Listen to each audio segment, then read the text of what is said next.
5, 4, 3, 2, 1. The first thing that I would like to know, actually, George, is I've read a whole lot of stories about how you came to record Rock Your Baby in the first place. One of the stories being that Gwen, in fact, was supposed to record the song, couldn't through illness. You went to the studio to say that she was ill, and they said, would you record the song? How about that one then, the story? Oh, that's a new one. You didn't know that when you started? No, that's a new one, man. No, at the time, Gwen was recording an album of Steve Lamo, her producer was producing Gwen on a new album and everything, so he had her material already set out for her to record. And Casey and Rick, who's two young producers down there, turned producers after Rock Your Baby, wanted someone to do a song at the time. And they're looking for, I wasn't doing anything, and they were looking for an artist at the time that asked Steve Lamo, could Gwen sing the song. At the time, they didn't have the words to the song. Yeah. No words at all to the song, just heard the track, in case somebody sang this track. And Gwen was recording at the time in the studio. And so she couldn't do it because the producer said she already have a material, so I was there, I said, in case I do it. So Steve Lamo said, okay, give it to George. And I got the track and everything, so when I received the track, Casey wrote some words for the track. I see. And the rest is history. Right. The Rock Your Baby plus the two follow-up songs, they're what's called the Florida sound. Miami, right. Miami sound. Miami sound. This is supposedly in opposition to the Philly sound, presumably, is it? I won't say the opposition, but it's a whole different sound of its own, you know. Yeah. Motown has their own sound, you know, and Philadelphia and Nashville have their own sound, you know. Yeah. Miami came up with their own sound. Memphis have their own sound. What exactly is the Miami sound? Is it based on any particular arrangement of instruments or what? It got a lot to do with it too, but I just can't go into detail because everything is dependent on other thing to make the whole thing an operable part of everything. It's like a machine, you know, one part needs other parts to make it operate. Yeah. And it goes down from the musician you put together, you know, to the engineer, you know, that's in the control room, to the singer who voice fit the song. It's a lot that contribute to it to develop and to continue the Miami sound. I see. Most people in, well, I would say everybody in England and on the continent never heard of George McCrae before Rock Your Baby. What exactly were you doing before then? I was going to school, going to college during the daytime. On the weekend, I was cleaning windows and odd jobs and everything. I was studying law. But from a music point of view, what were you doing? At the time, I wasn't doing anything. I was just managing Gwen, my wife at the time. So you haven't actually been a singer before? Oh, before, yes, I was a singer. Yeah, this is what I mean. Until about 2 years, I laid off about 2 years because I was concentrating on Gwen because she the one was actually recording the records and everything. And the stage, you know, had a couple of light, you know, moderate hits and everything, and yeah, R&B hits and everything. And I was just waiting my time to come along. I just wanted to find out, so I'm going to try to just record one more song. I did record 2 songs back in 71 and 72. What happened to them? Well, some flops. So of course you hit with them. It wasn't flop, you know, not my standard, but at the time it was a small company just starting, you know, and it's been, you have to make the right connection, you know, and it's billions of records out there, you know, that goes into DJs to be played all the time, and yeah, then it's to get around to it, you know. All of them was good songs, though. You've now reached the stage where you're a bigger name than Gwen. Yes. How does this affect your home life, where Gwen is an artist performing, you're an artist performing as well? Perhaps you never meet. Do you have this occasion? No, we have things set up where we can spend some time to ourselves. But right now, at the moment, I've been moving so much because, like I say, it takes some success, you know, and it's a good opportunity to be successful. And she understands because she's in show business and I'm in show business also. And she know we have responsibilities, you know, to ourselves and plus, you know, to the kids. Yeah. So they come first, you know. So that's what we work toward. I see. All the songs on your album well, the one album that we've had so far, Rock Your Baby. I presume that is your only one to date, is it? It's my only one to date. I just completed a new album in the studio before I came over to Germany to do the tour, and 2 weeks ago. Now all the songs on the first album then were all written by Casey. Yes. Is it the same for the second? Yeah, the same for the second also. They're my writers.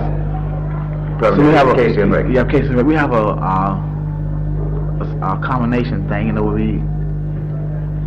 we feel what each other, you know, want to do, and X is a three-part thing, you know. We just found a click that's beautiful. How about sound? How about his involvement in his own band? Oh, okay, yeah. Casey's band on all my tracks, they're my studio band. The Sunshine Band. Yeah. Casey and the Sunshine Band, that's my studio band. When I go in to record, I use my studio band. I see. Plus, I also have my own band too, which is, you know, it's criminal to Casey Sunshine Band, which I will be producing the GM Express soon also. Really? I'm going in the studio to produce the GM Express. Oh. Everything.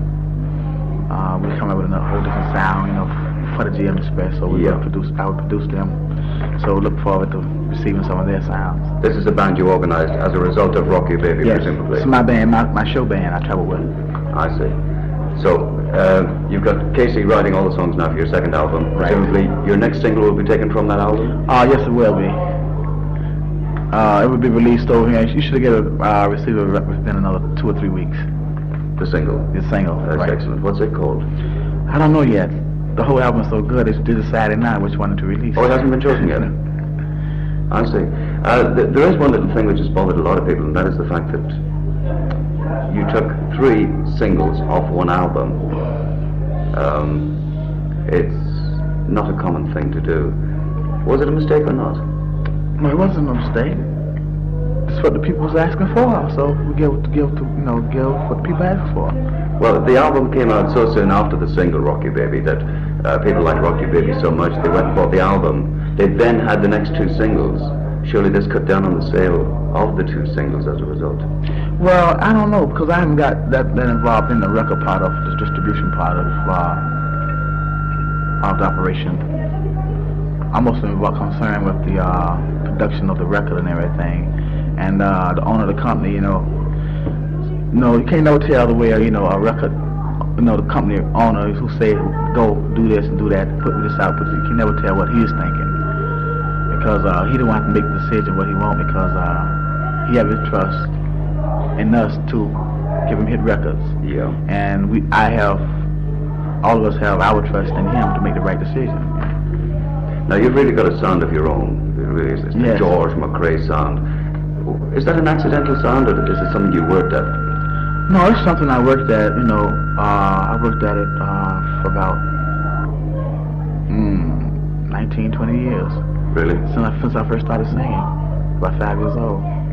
So that particular style just comes natural to you? Right. I was just had a light, keen sounding voice, all through high school and everything, and I took training in the course, junior course, and high school course with a lady named Mariah Gillum.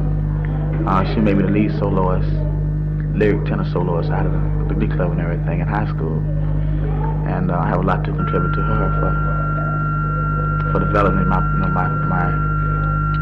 falsetto tenor.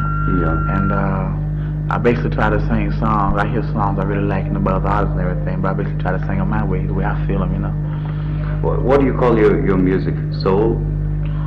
I call it everybody's music. I call it sophisticated soul myself. Oh, that's a good title. It is sophisticated.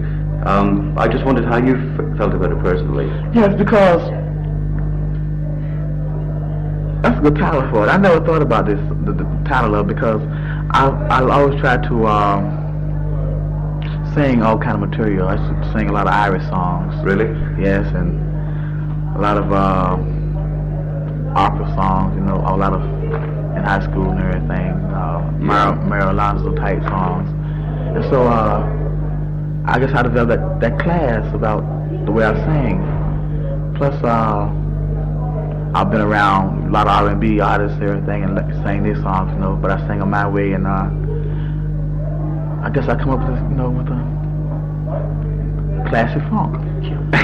Well, despite the fact that you've got your own individual sound, I presume that initially you were influenced by certain artists. Oh yes, one of the artists that really influenced me. I'll give an example. He's deceased now, but who had a good, classy funk. I know, Sam Cooke. Right. Right.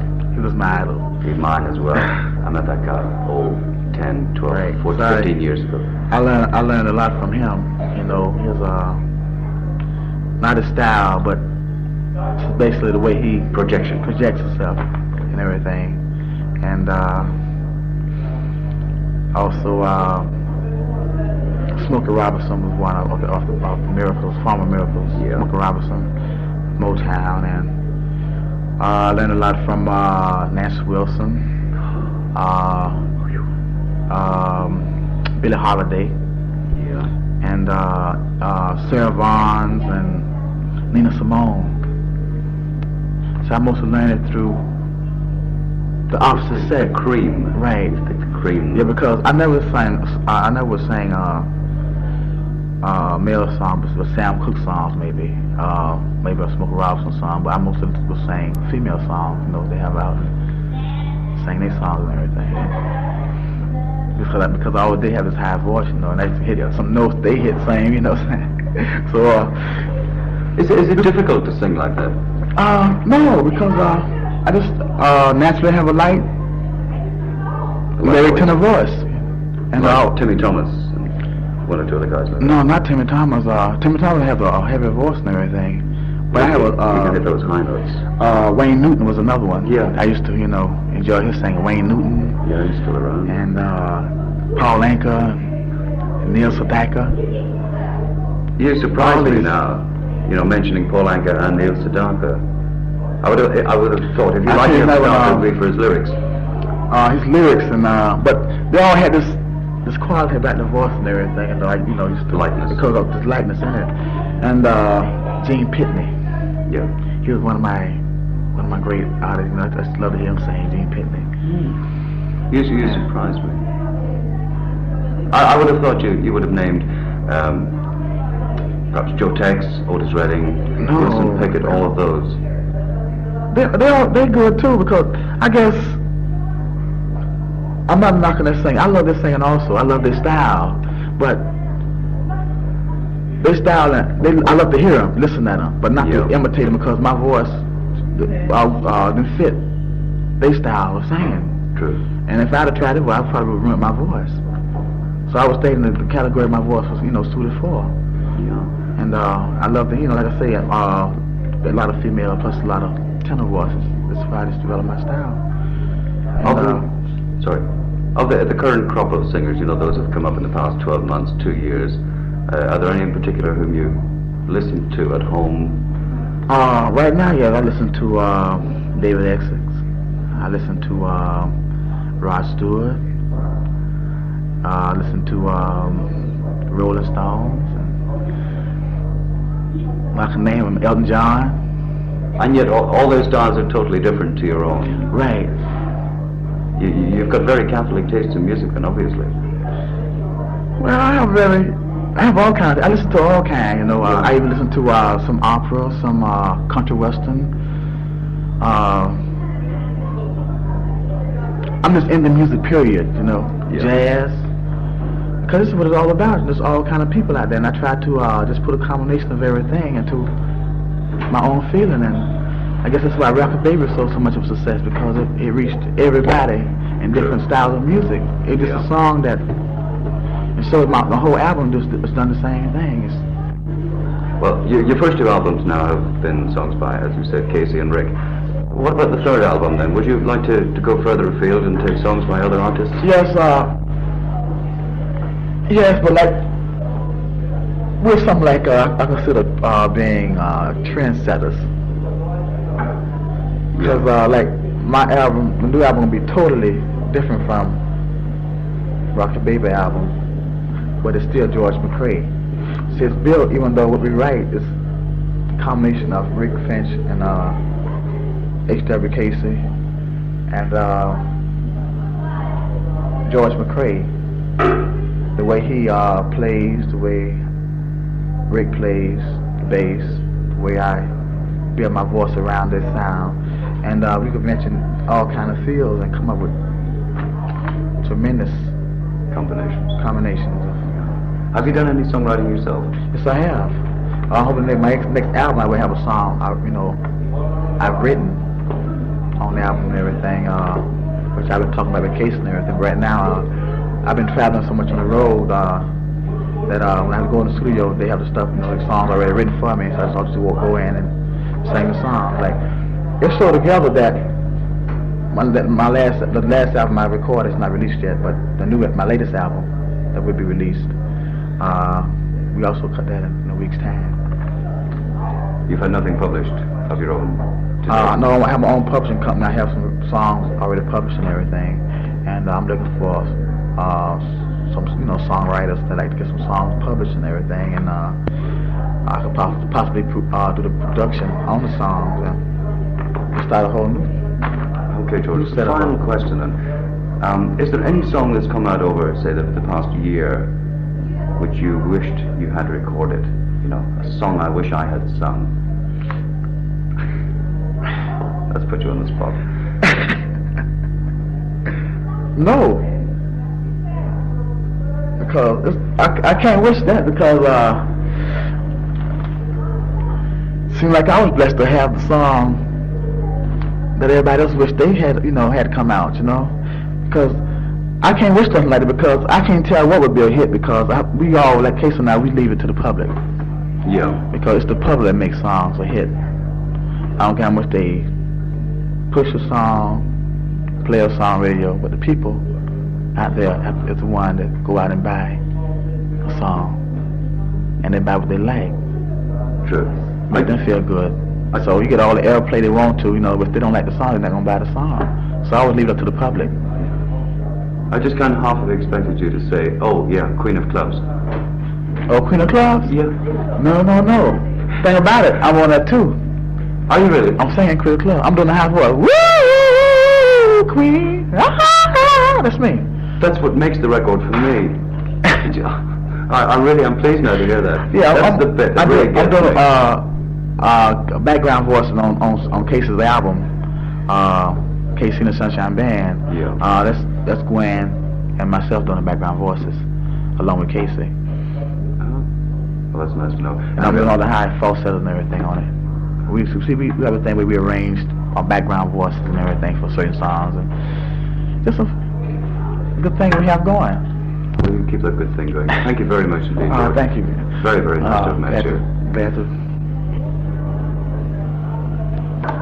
Hi, this is George McCrae on Radio G, and I want you to listen to my new single,